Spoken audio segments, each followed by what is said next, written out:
किसी ने एक वर्ड सुना है क्या कभी, buyback of shares?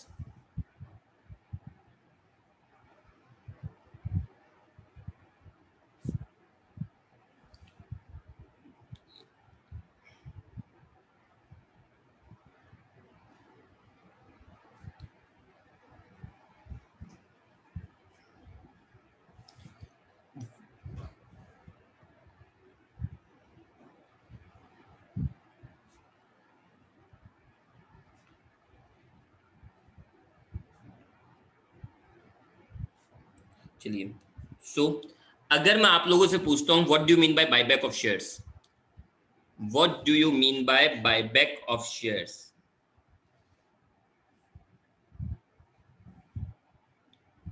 What do you mean by buyback of shares?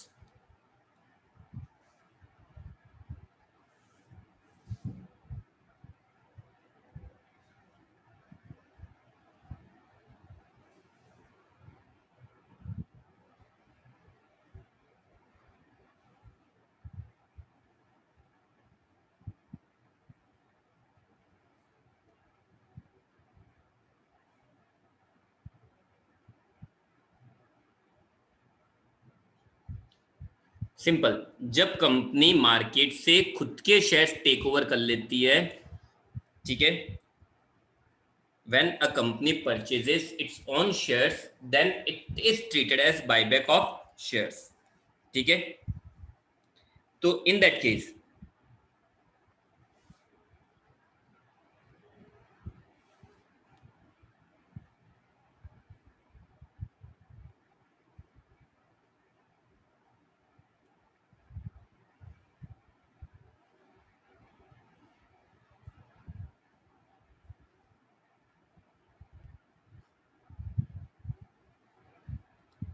तो देखो होगा क्या, company company purchases its own shares from market, ठीक है। कंपनी मार्केट से अपने खुद के शेयर ही परचेज कर रही है, तो इन दैट केस होगा क्या, जैसे एग्जांपल ले, एक कंपनी है,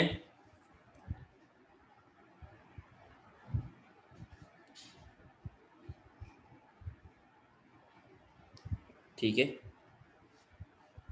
एक कंपनी है ए लिमिटेड, वो अपने शेयर होल्डर से,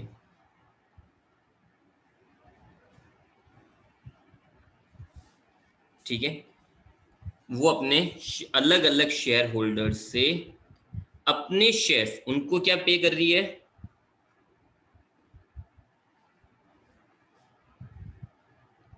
कैश एट मार्केट वैल्यू, और उनसे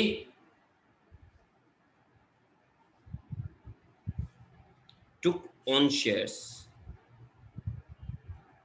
ठीक है। तो एक तरह से कंपनी क्या कर रही है, अपने ही शेयर्स मार्केट से परचेज कर रही है, और अब कंपनी चाहे तो उन शेयर्स को आगे जाके कैंसिल कर सकती है या मेंटेन कर सकती है, डिपेंड्स ऑन कंपनी। तो कंपनी ने मार्केट से अपने ही शेयर्स परचेज कर लिए, अब ये मेन ऑब्जेक्ट क्या होता है, कंपनी अपने शेयर्स पे डिविडेंड बचाना चाहती है। लॉजिकली क्या होता है, कंपनी अपने शेयर्स के ऊपर डिविडेंड बचाना, देखो आज मेरे जितने पार्टनर्स होंगे उतना प्रॉफिट बटेगा, पर अगर मैं ये सोच लूं कि नहीं यार, मेरे पास इतनी इतनी कैपिटल है कि मैं सोल प्रोप्राइटरशिप या कम पार्टनर से भी काम चला सकता हूं, तो इन दैट केस मैं पार्टनरशिप में काम क्यों करूंगा फिर, क्योंकि क्यों, इससे क्या होता है, प्रॉफिट तो डिस्ट्रीब्यूट हो रहा ना सारा। तो कंपनी भी यही सोचती है कि यार अपने जितने ज्यादा शेयर होंगे उतने ज्यादा प्रॉफिट बांटना पड़ेगा, इससे अच्छा मार्केट से शेयर खुद ही परचेज कर लो। तो प्रैक्टिकली कंपनी तो शेयर्स एक तरह से परचेज कर रही है, ठीक है। तो कंपनी के लिए क्या हुआ भाई, कंपनी तो मार्केट से अपने शेयर्स परचेज कर रही है, तो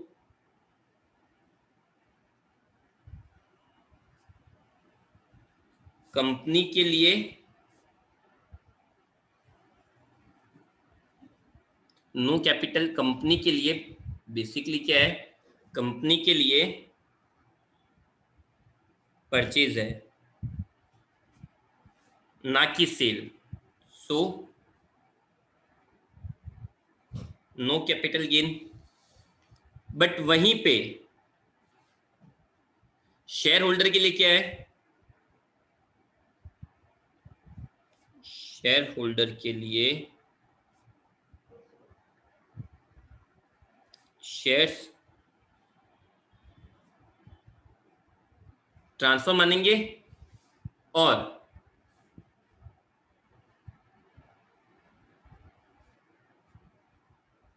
कैपिटल गेन होगा। ठीक है, तो शेयर होल्डर तो क्या दे रहा है, अपने शेयर्स देके कैश ले रहा है ना, तो शेयर होल्डर के लिए क्या मानेंगे, शेयर्स ट्रांसफर कर दिए और पैसे मिल गए, और क्या होगा, कैपिटल गेन होगा। कैपिटल गेन की नॉर्मल कैलकुलेशन होगी,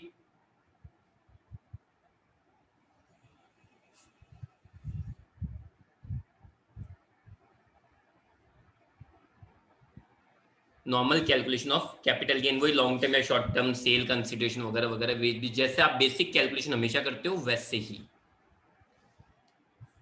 ठीक है, ओके। अब पॉइंट आता है यहां पे एक और नया। ठीक है, अब यहां पे नया पॉइंट क्या है, समझना इस बात को। कैपिटल गेन कैलकुलेट तो होगा, करना ही पड़ेगा आपको, but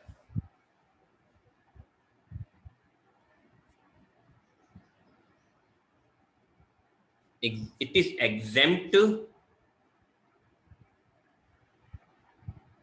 for share holder.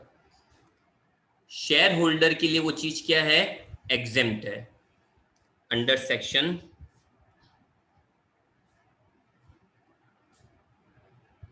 1034A। Capital gain तो होगा पर शेयर होल्डर के लिए एग्जेम्प्ट है। तो कोई मुझसे ये पूछेगा कि फिर हम लोग कैपिटल गेन कैलकुलेट करें ही क्यों, तो इसका सिंपल सा आंसर है, कंपनी विल पे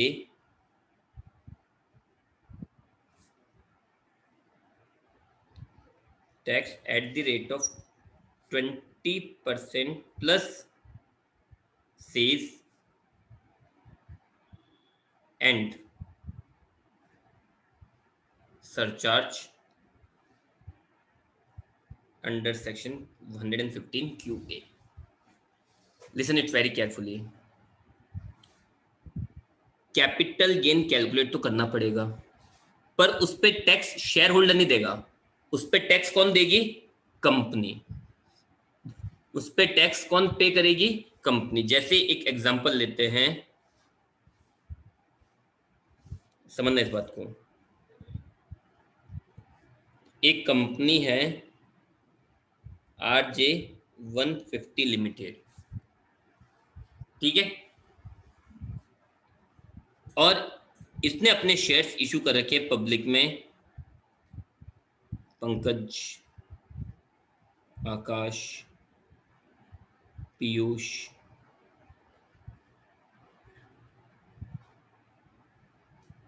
योगेश, ठीक है, इस तरह से अपने शेयर्स इशू कर रखे हैं।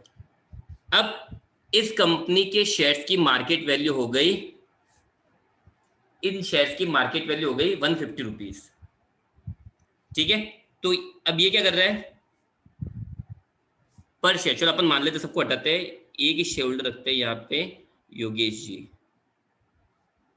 ठीक है, तो मार्केट वैल्यू है शेयर्स की, market value of shares at the rate of, क्या ले, मार्केट वैल्यू क्या ले ले भाई,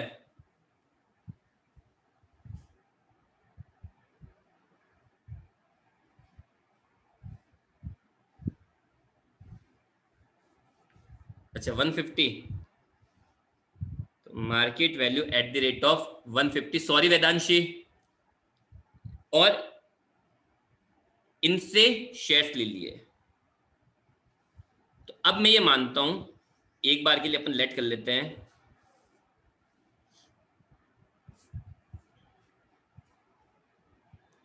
ठीक है, एक पल के लिए हम लोग लेट करते हैं कि यहाँ पे इनको क्या बोलते हैं, योगेश जी को लॉन्ग टर्म कैपिटल गेन हुआ है। बायबैक में most probably long term gain होगा, शॉर्ट टर्म होने के चांसेस नहीं के बराबर है, ठीक है। तो लॉन्ग टर्म कैपिटल गेन हुआ कितने का, 1 लाख का। तो अल्टीमेटली क्या होगा, यहां पे समझना बात को,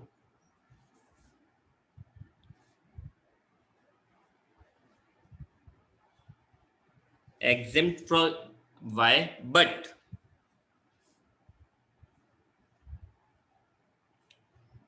RJ150 limited will pay tax कितना, 1 लाख का 20%, ठीक है, 20,000 प्लस 4% सेस, कितना हो जाएगा, 20,800। तो गेन तो किसको हुआ, योगेश को, बट बट टैक्स कौन पे करेगा उसके ऊपर, RJ150 लिमिटेड, ठीक है। गॉट इट, समझ में आ गया क्या, यस और नो।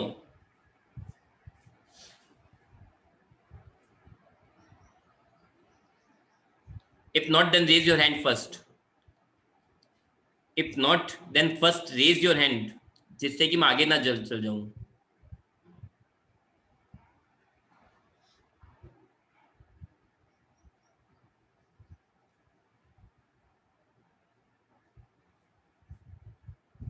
टैक्स देखो, कैपिटल गेन किसको हो रहा है, शेयर होल्डर को, कैपिटल गेन किसको हो रहा है, शेयर होल्डर को, बट उस कैपिटल गेन पे टैक्स कौन पे करेगी, टैक्स पे करेगी कंपनी, चाहे कोई कितने भी शेयर होल्डर हो। देखो कंपनी के पास में बहुत सारे शेयर होल्डर होंगे, तो उन सारे शेयर होल्डर्स का जो भी टोटल गेन होगा, उन सारे गेन को कौन पे करेगी, केवल कंपनी अकेले लायबल है। तो यहाँ पे अगर मैं बोलता हूँ यहाँ पे 4 शेयर होल्डर देने वाले थे हम लोग, योगेश, पंकज, पीयूष और योगेश, पंकज, पीयूष और क्या बोलते हैं, आकाश। तो हम चारों का जो गेन होगा उस चारों पे टैक्स रौनक जी पे करेंगे। आई बात समझ में, Saumya, it is clear.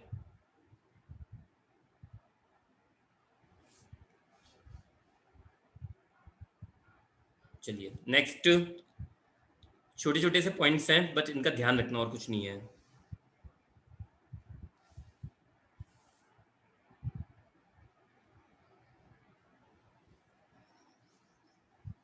Section 47(1),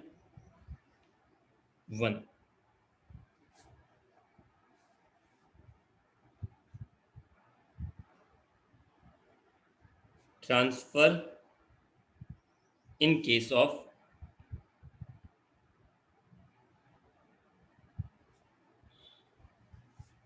partition of HUF।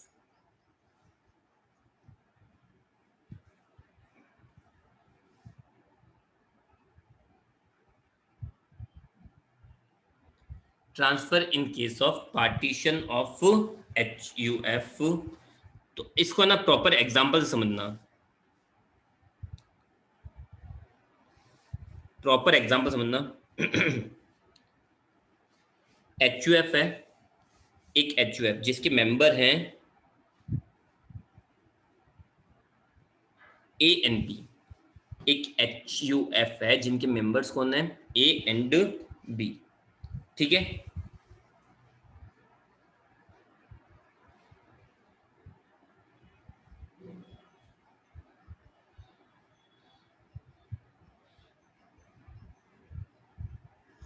तो अब यहां से समझना इस बात को, मेंबर्स कौन है, A एंड B।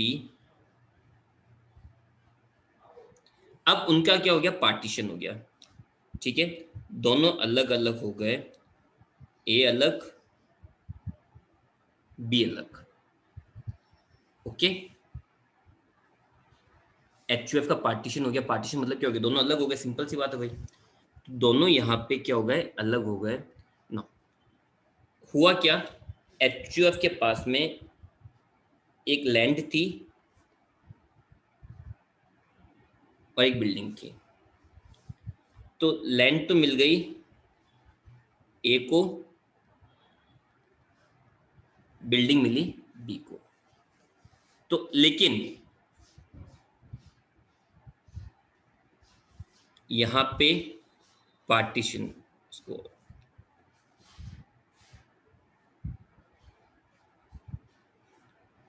ठीक है, पार्टीशन हुआ है। तो प्रैक्टिकली यहां पर अगर ढंग से समझाऊं तो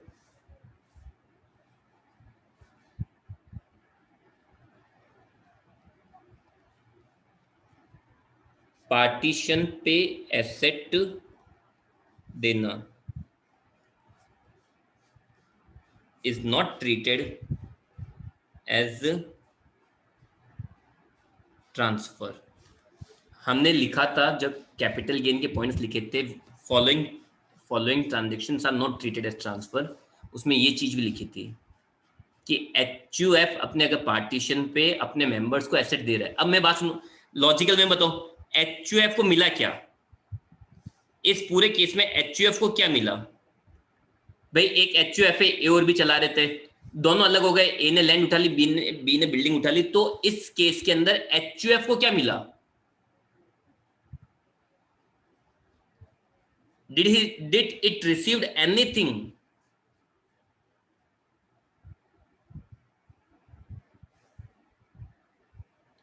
तो फिर जब उसको कुछ मिला ही नहीं है तो कैपिटल गेन निकालेंगे क्यों? जब HUF को कुछ रिटर्न मिले, HUF के पास लैंड एंड बिल्डिंग पड़ी, दोनों बांट के लेके गए। तो जब उसको कुछ मिला ही नहीं है तो कैलकुलेशन करेंगे क्यों? आ रही है बात समझ में?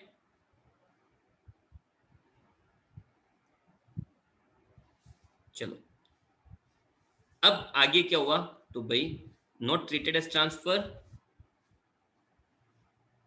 सो no need of calculation. Calculation की कोई नीड है ही नहीं। चलो ये अच्छी बात है, सिंपल सी बात, अच्छी बात भी हो गई। आगे क्या हुआ, बी ने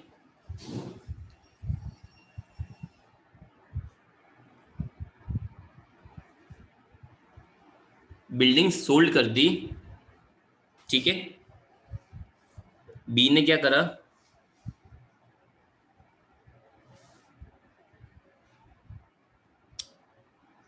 sorry, no need of calculation, ठीक है। अब बी ने अपनी बिल्डिंग क्या करी, सेल कर दी। अब सेल कर दी तब तो बी को तो कैपिटल गेन होगा ना, तो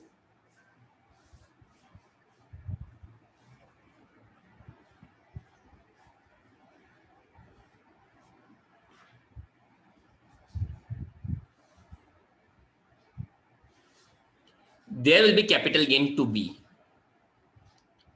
तो अब पॉइंट ये आता है सबसे पहले, चलो आपको यहां पे सबसे मेन चीज,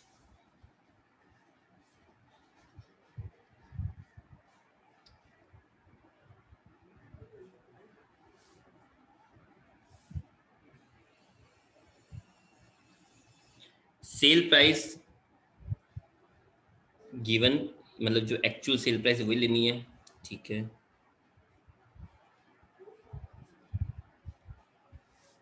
फिर sale year, actual sale year ही लेना है, लेकिन what will be your purchase year. अब मैं बता, समझना यहाँ पे बोलता हूँ, ये जो बिल्डिंग, लैंड एंड बिल्डिंग है, वो एक्वायर्ड की थी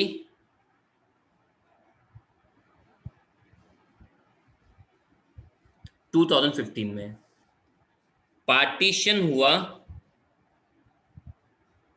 2019 में, और सेल कर दी 2020 में। तो आपके according what should be the purchase year? What should be the purchase year आपके अकॉर्डिंग?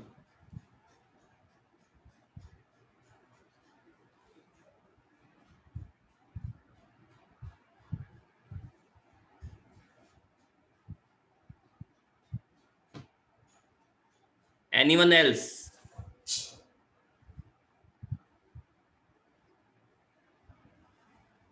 चलिए, यहां पे एक छोटा सा ना गवर्नमेंट ने अपना फायदा दिखा है। मैंने एक प्रैक्टिकल एग्जांपल के साथ समझाता हूँ, ठीक है?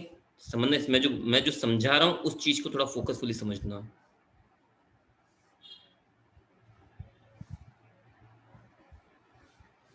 मैं ये मानता हूं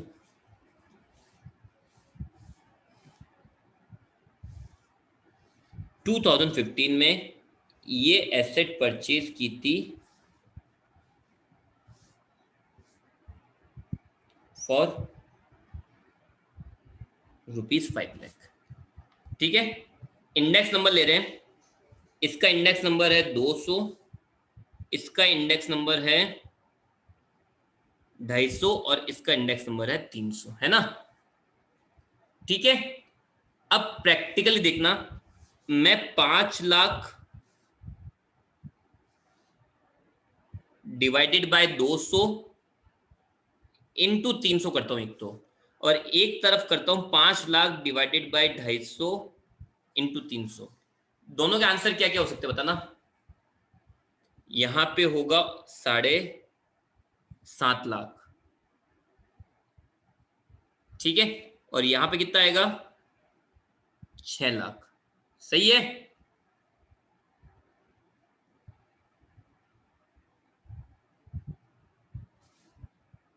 चलो अब समझना, मैं ये बोलता हूं कि सेल करा होगा, अपन ये मान लेते हैं सेल करा है इसने 10 लाख में,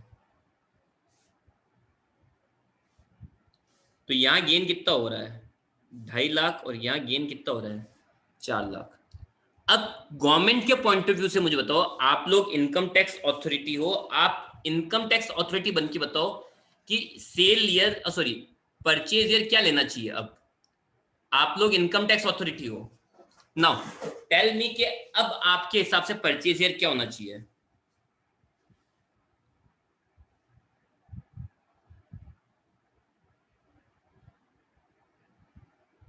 परचेज ईयर यश, आप लोग इनकम टैक्स अथॉरिटी हो, now tell me which should be your purchase year?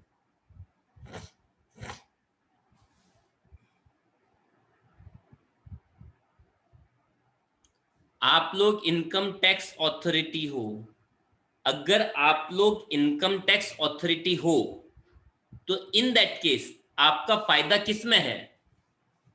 इसमें, ए ऑप्शन में या बी ऑप्शन में? ऑब्वियसली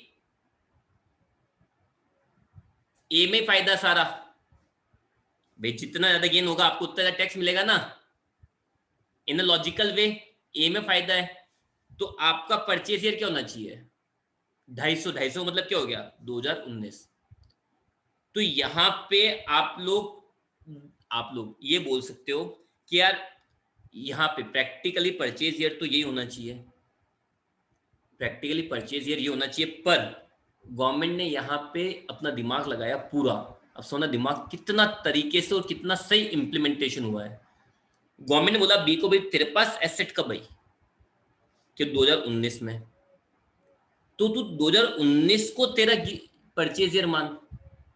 इससे क्या हुआ? गवर्नमेंट को इंडेक्सेशन कम करना पड़ा। अब किसी का एक क्वेश्चन आएगा कि अगर मैं ये बोलता हूं चलो यहाँ पे एचयूएफ नहीं है, कोई मिस्टर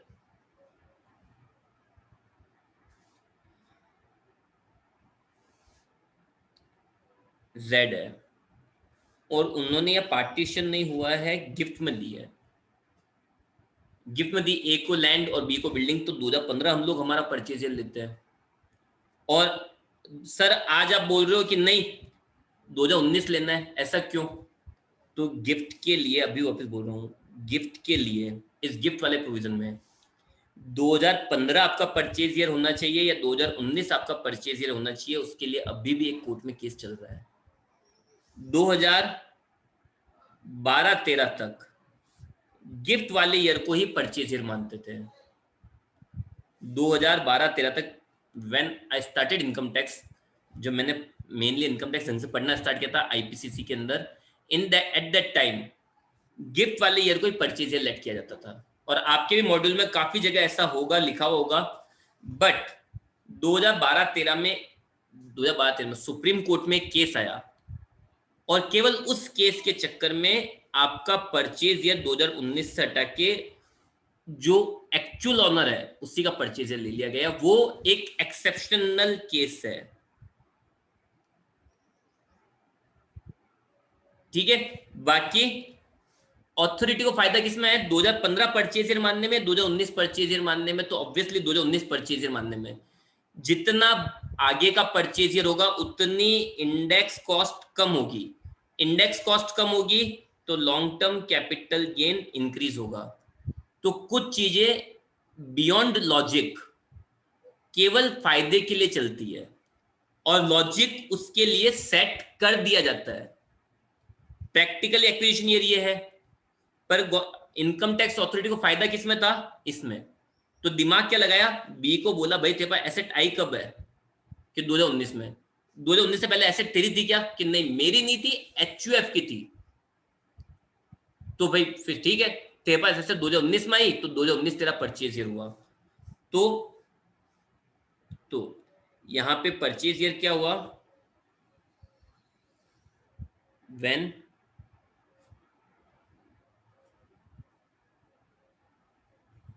एसेट रिसीव। हाँ सौम्या बोलो।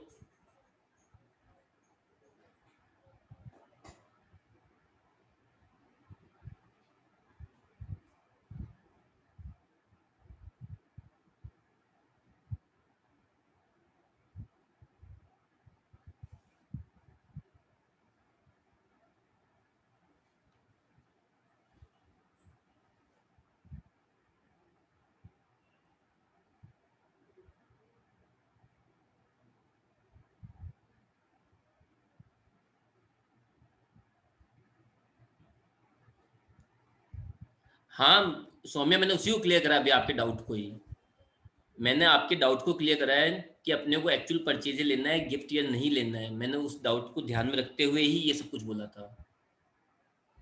बाकी मैं गिफ्ट का पॉइंट यहाँ नहीं उठाता, मैंने उस पॉइंट को ध्यान में रखते हुए ही ये चीज बोली है यहाँ पे।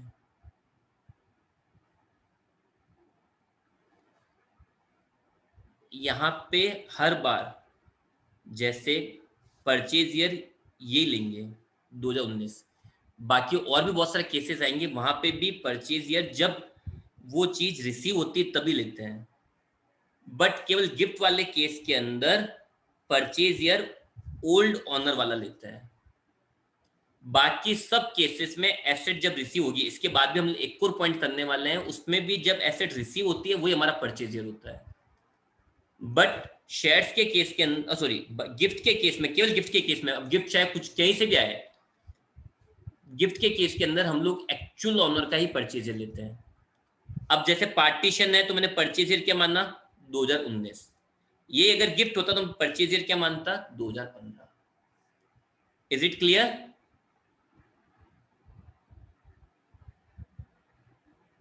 Okay, to everyone, any doubt? Any doubt?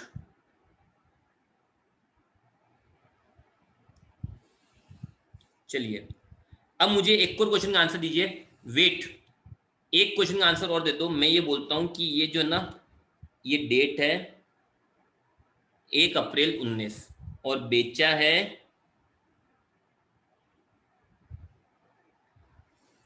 30 जून 2020 को, ठीक है, और परचेज की थी 1 नवंबर 15 को। तो कैपिटल गेन कौन सा होगा, शॉर्ट टर्म और लॉन्ग टर्म?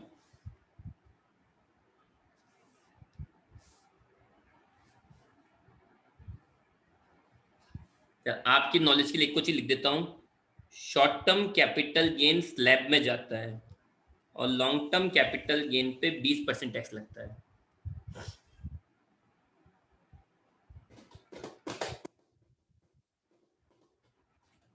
स्लैब मतलब टैक्स 0 भी हो सकता है, 5 भी हो सकता है, 20 भी हो सकता है। स्लैब का मतलब है टैक्स 0, 5, 20 कुछ भी हो सकता है ना। नाउ अब मुझे एक क्वेश्चन आंसर देना, और इनकम टैक्स अथॉरिटी का फायदा किसमें है, शॉर्ट टर्म में या लॉन्ग टर्म में?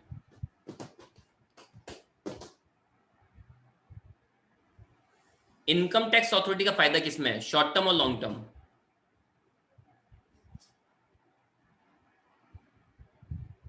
तो आई टोल्ड यू अर्लियर कि कुछ चीजें ऐसी होती है जिनके लिए जबरदस्ती फायदा देखते हुए लॉजिक बना दिया गया है, ठीक है। तो अब जो ड्यूरेशन चेक करना है,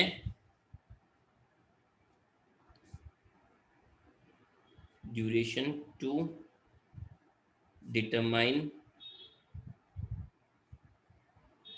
नेचर ऑफ कैपिटल गेन, वो कहां से लेना है, asset purchase by HUF to sold by member. Asset purchase by HUF से, अब कोई पूछेगा क्यों, तो प्रैक्टिकली अगर मैं यहां से यहां गिनता हूं तो मुझे शॉर्ट टर्म गेन हो रहा है, मुझे कोई फायदा होगा ही नहीं। बट यहां से यहां गिनता हूं तो मुझे लॉन्ग टर्म गेन होगा, मुझे फायदा होगा। ये तो क्लियर हो गया भाई, मैं यहां से यहां तक गिनता हूं तो शॉर्ट टर्म गेन है, क्या फायदा, यहां से यहां पे गिनता हूं तो लॉन्ग टर्म है। तो लॉजिक क्या सेट करा, मैंने बी को पूछा कि भाई तेरा एसेट आई कब, बी बोलेगा 2019 में आई। फिर मैं बी को पूछूंगा यार तूने 2019 से पहले एसेट यूज नहीं करी थी क्या, अब बी बोलेगा मेंबर तो था, एसेट तो यूज करी थी ना। एसेट बी की नहीं थी, पर बी एसेट तो यूज कर रहा है। बी एसेट कब से यूज में ले रहा है, 2015 से। तो लॉजिक क्या सेट कर दिया, लॉन्ग टर्म गेन बनाने के लिए जबरदस्ती इसको एक्चुअल एक्विजिशन डेट से ट्रांसफर डेट, ठीक है। हाँ, इनकम टैक्स डिपार्टमेंट को केवल प्रॉफिट होना चाहिए, इनकम टैक्स डिपार्टमेंट, अब मैं अगर रूल बना रहा हूं तो मेरे